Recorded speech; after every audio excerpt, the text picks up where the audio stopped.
This is Indian country. These are our First Nations. These are our first stories. This is where our lives began. Come with me as we journey to places you've probably never seen, sounds you've never heard, people you knew nothing about. This is the soul of Indigenous America. We'll journey to the nation of Hawaii and explore the growing movement to right a wrong a century old and give voice to the native Hawaiians. We're going to explore the native villages of Prince William Sound and Kodiak Island, still stuck in the toxic muck of the nation's biggest oil spill, and see how the world's biggest, baddest corporation doesn't want to pay up, but how 187 tribes in native Alaska stood together and stood up to Exxon.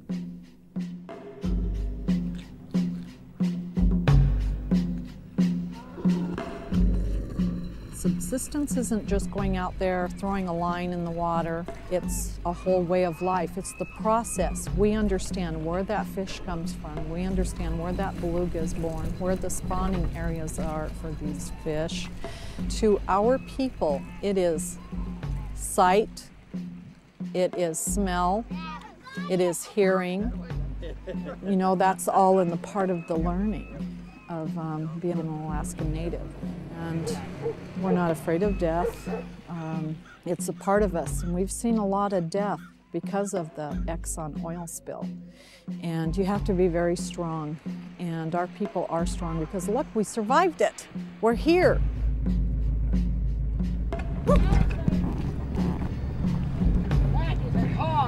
Yeah, that's a nice one. And we're going to see how one majestic part of the Sound, spared from the spill, can be the key to saving it all. Because the spill went to the west and not to the east, the catalyst for this community has been these Copper River salmon. The prices just keep going higher and higher. So I shifted my energy to over this region. And I said, if you want to fight, then let's do it. So here we are.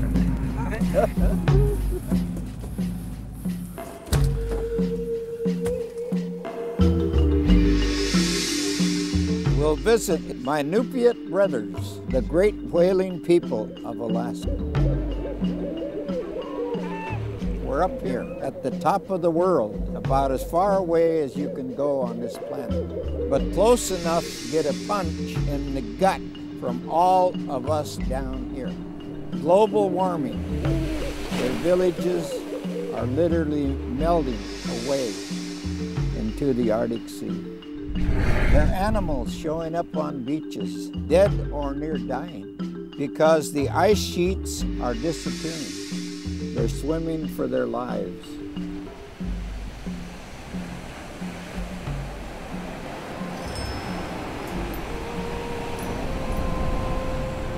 Behind me is the Arctic Sea. With every wave that comes in, a part of native Alaska goes with it. In my lifetime, 3/4 of a mile was the shoreline out there. Today, the ocean is right up to the barrier. We're sitting on an erosion barrier along the Arctic Sea here. I see the sandbags here lined up, but is it really going to help our village or protect our people?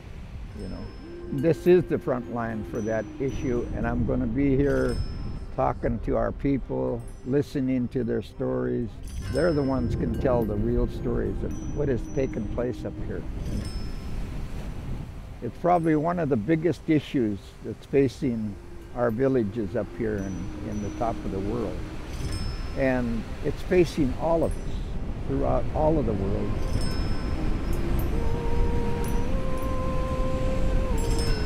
Wow, look at the erosion along here. Boy, this ocean is mean. I've never seen water like this before. It's got so much erosion to it. It's eating this whole shoreline away. I might be freezing right now, but they just had the warmest September ever. You know, that tells us that, you know, there's changes going on.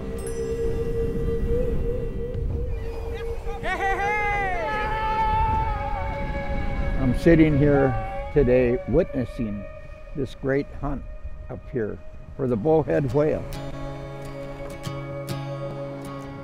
They're hunting for sustainability of their lives and their people. They bring that animal to shore and it's already divided up to all the families. Matthew, Jessica Hobson, Roy Nakak, William Hobson, Charlie Nakok, and Delbert Rexford. Did I miss anybody? Today is a good day. Conditions were bad yesterday. The crew had to be rescued. But the biggest sun you've ever seen came up today and lit up the waters. And the whales presented themselves. The whaling teams got 4 whales today. Everyone in the village is going to have a freezer full of muktuk for the winter. The kids are climbing up on the whales like they've done for thousands of years. It's all about the whales here. They survived because of the whales. My Nupiat brothers invited me to take part in the hunt. I guess I could have, but sunshine or no sunshine, it was 15 degrees here on shore. 20-knot winds, an open boat on the Arctic Sea. I decided to stay on shore and let the action come to me. Yes, today is a good day.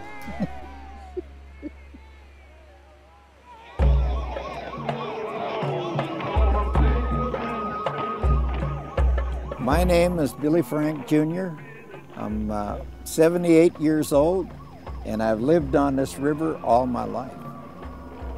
I fought for treaty fishing rights. I was first arrested when I was 14 years old, right here on this Nisqually River, right here. And my dad fought him for his whole lifetime. This was all open country. My dad always said they took that treaty and they wiped their ass with it. And that's what he said. They never even read it. And the country was in such a mess, you know. And there was a change going on. And them kids come and fished with us and went to jail here. You know, it was a continual battle. All the game wardens and, you know, all the sheriffs and everybody come and arrested us. And they gassed us. They gassed all of us, you know. Kids, little kids, everybody, you know. So we took it to them right here on the river. You have to fight. You have to fight for your right. You have to go to jail. It's too bad that's the way it is. There's people still locked up in jail yet that was fighting for their right. Well, that was the starting of the Boldt decision. Now we're managers, and so now we can bring people together. With us all working together, and there's a lot of good things that happen. This series is the first to take you inside Indian country. We'll visit indigenous movements around the world. We'll see how they're pounding the table, rattling the cage, shaking things up like we did during the fish wars.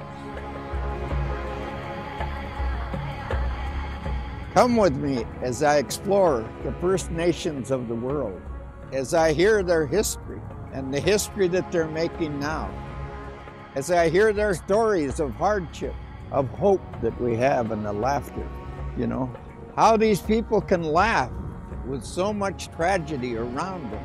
This is a story of survival right here. This is our land. This is our resource. This is our culture. This is who we are. This is Indian country.